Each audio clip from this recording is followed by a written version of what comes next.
So today we're going to be taking a look at the Friends and Foe of the Doctor's collector figure set. This one has been bloody impossible to find.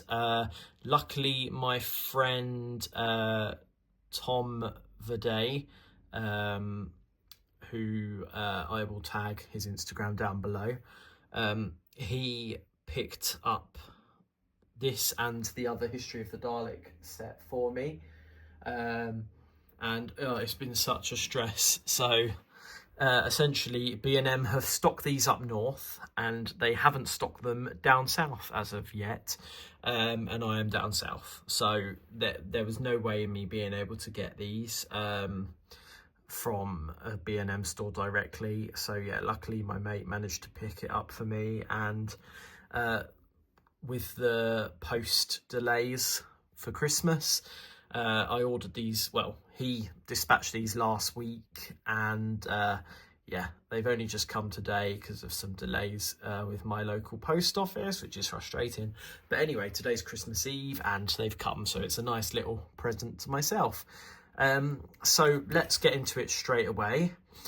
So as you can see, this is in the 10th Doctor packaging, which is an interesting choice because only one of the figures in this set is from the 10th Doctor's era. But there we go, we move on. It says on the side it's featuring River Song, Cyberman and Clockwork Man. It's the 5.5 inch 14cm scale collector series. It's got the limited edition foil sticker in the bottom corner for B&M. And at the bottom it says Friend and Foes of the Doctor collector's figure set. It's a good thing they changed it, because actually where on the listings that B&M had that were going around for a long time, it said Friends and Foes of the Doctor. It didn't specify friend. So a lot of people were left sort of questioning what this set was going to be. And yeah, it's ended up being Friend and Foes of the Doctor. So as I said, the packaging is in the 10th Doctor's design. Apparently the reason for this, it was a choice because the generic packaging for no Doctors is quite generic looking and a bit boring and dull, so character decided to put it in a 10th Doctor packaging with that bright blue. But there we go, you know, it's fair enough. It doesn't bother me at all because I don't keep any of my figures in the box. But to be honest, if I was to have made this set, I think I'd have not put the Clockwork Robot in, and I'd have put something else in, like a new variant of the 11th Doctor with the blue shirt and the red bow tie, maybe jacketless, maybe not jacketless, something like that, and then I'd have just called it a Friend and Foes of the 11th Doctor's set. But it's nice to have the Clockwork Robot in a new costume. But yeah, anyway, so carrying on looking at this set. So it's got Friend and Foes collector's set on there. On the back, it's got a brief description of the River Song, the Cyberman and the Clockwork Robot, so you can pause that and read. Unfortunately there is a sticker on the back of my one, but it doesn't bother me particularly. And the other side again, it's just the same, but it's got the little diamond on there. But yeah, let's get it out of the packaging. So here they are out of the box, and in first impressions, it's a really nice set. Really random. I mean, there's so many other things that they could have done. So the choices are quite unique. To pick these out of anything to release when we get so little character releases in a year. But anyway, for what they are, they're really bloody nice. So you obviously have the Clockwork Robot in the yellow outfit. We haven't had this version before. We've had a purple one, a blacky sort of blackish blue, like a really dark blue one, like a midnight blue, and then we've got the more vibrant blue. I will get those in a minute for a comparison, but yeah, it's a nice variant to have. We've got River Song in her black outfit from the Pandorica Opens, and also from the Eternity Clock video game, And also we have the Cybermen in the costume, in the style from A Good Man Goes to War. Now there is a variant in this set when you go to B&M to pick them up. I unfortunately don't have the other variant. I have it on the way to me. Massive shout out to my friend Jordan Coulthart, who he's also on Instagram as Powell Estate Customs. He picked up a set and he didn't want the Cyberman variant, so he is sending me his. And yeah, it's the Cyber Leader with black head tubes, which is an interesting choice again, because it's not accurate to the episode at all. In the episode, he's got the brain and the black face mask as well. But I've watched videos of Al Dewar, who's the designer, the head of production, no, head of products, I think. I'm no good with the job titles, but anyway, he's in charge of making the Doctor Who figures, and he said that that he would call it a Cyber Lieutenant, and it's just a bit of an Easter egg, and it's nice. It's always fun to have different Cyberman variants. It's creative and it's exciting, and I think, you know what, it's a 50-50 split of the variants in a case, so it's your choice whether you want to go with the accurate one or you want to go with something as a bit of a fun Easter egg. But yeah, let's get straight into it, and let's start off with the Clockwork Robot.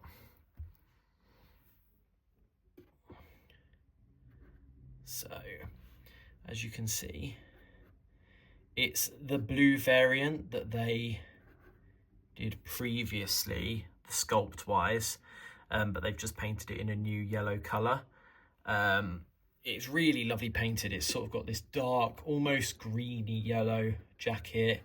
It's got the light cream trousers with white socks and black shoes with a little silver buckle. It's got sort of beige waistcoat with black buttons going up it, and then the coat has this lovely gold trim design throughout. It's even got the little buttons painted in gold, which I just think is such a lovely touch. And then the mask is there, as you can see, and it is removable, so you can take that off, and then you have the mechanical clockwork components underneath. Yeah, that's really nice. Now, not the camera, let's do some comparisons with the previous ones.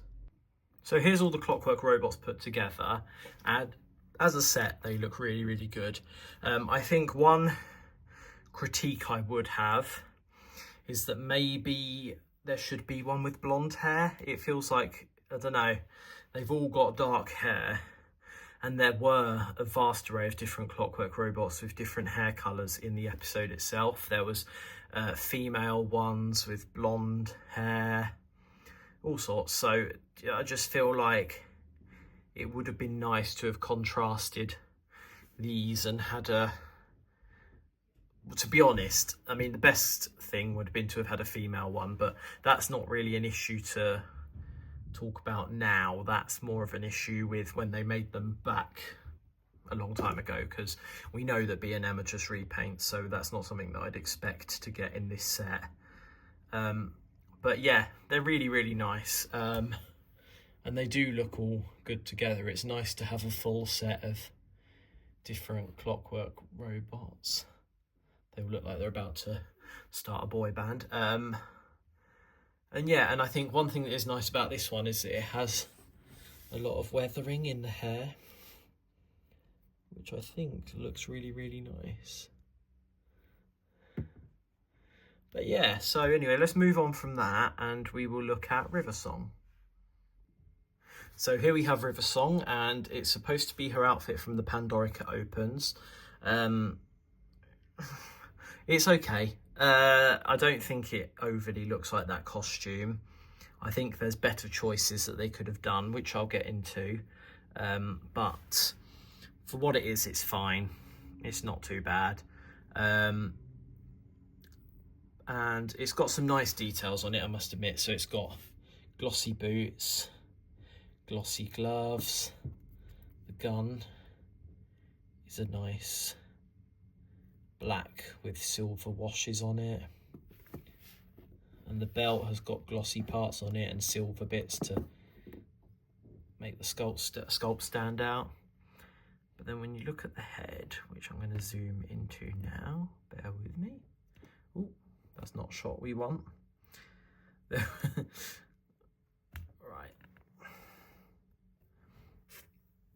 It's a fairly decent scan. You can see it's River Song. I just think maybe the paint app is off. I think the camera makes it look a lot less pale than it actually is. She does look scarily pale, and I think a little bit of a sort of more tan skin tone, maybe darker hair with a bit of a light wash over it rather than ginger. I think it would really capture Alex a lot more. And in fact, I have got a spare, so I am going to do a repaint so I can show you all what it would look like. But in my honest opinion, I think that the choice is a bit questionable. I think what they could have done really is make a Time of Angels and Flesh and Stone version of River Song. They could have used the Combat Sarah Jane with this head on it, rather than just using the existing River Song body with a new head. I think it would have worked really well. You know, the only thing that's new on this is the new head, and if the neck isn't adaptable for that Combat Martha body, they could have made it for that and just done that rather than doing this. But you know, it's fair enough. I'm sure there's reasons why they didn't, but just for comparison, and please ignore the hideous paint sculpts, the paint jobs on these. I repainted these a really long time ago, and I've never gone back and improved them, and I do want to, because I absolutely hate how they've come out. But here is a comparison with the other River Songs. And as you can see, it is just the same Series 5 sculpt, but painted in black plastic, which is, yeah. The other thing that does bug me a little bit is that for this being a Vortex edition figure, the neck is painted, whereas the head is in the Vortex plastic, which confuses me a bit, because the torso, I've taken these apart for customs before, and that torso is a separate plastic piece entirely. So there's no reason really why they couldn't use the coloured plastic on the torso as well to make it consistent. But you know, fair enough. Otherwise, it is a nice figure, I have to say. I think I will replace my River Songs that are in my collection with this one, because it's the best likeness out of the bunch. I'll give them that. To be fair, I think I'll actually probably replace it with my repainted one when I repaint it. But yeah, anyway, let's take a look at the Cyberman, which is the last figure from this set. Now, this figure I absolutely adore, I have to say. This is my standout in the set completely. So it's the Cyberman as seen in A Good Man Goes to War. And it's in brand new deco for the first time that we've ever had. I'll bring in the old version of this for comparison in a minute, but it's got that really lovely vibrant silver, which the newer Series 6 Cybermen tend to have. And for the first time ever, and I'm gobsmacked by it, the gun's fallen, but anyway, we'll carry on. The under armour is painted in like a dark brown with a grey wash over the top, and it just looks absolutely stunning. It really brings out the details of the tubing, and the contrast of that with the silver just works really, really well. It just makes it look so much more authentic to the Cybermen. One thing to point out as well is that, to me, that head sculpt is the crispest we've ever had when it comes to the Cybermen. I heard, well, actually I didn't hear, I asked on the chat forum, I asked Al Dewar if it was a new head sculpt, and it's not, but they did have cleanups on it when they started the manufacturing line for this Cyberman, which is interesting to hear. And it's so worth doing, because look how crisp that is. And when you bring in the original version, let me zoom out with it,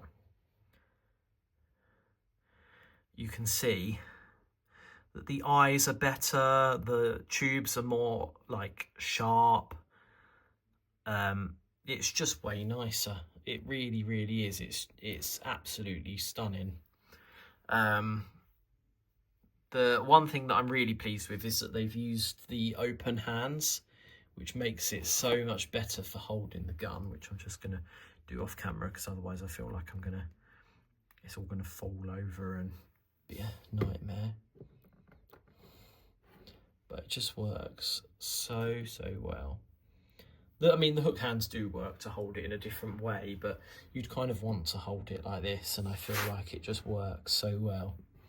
An interesting thing as well is looking at the back.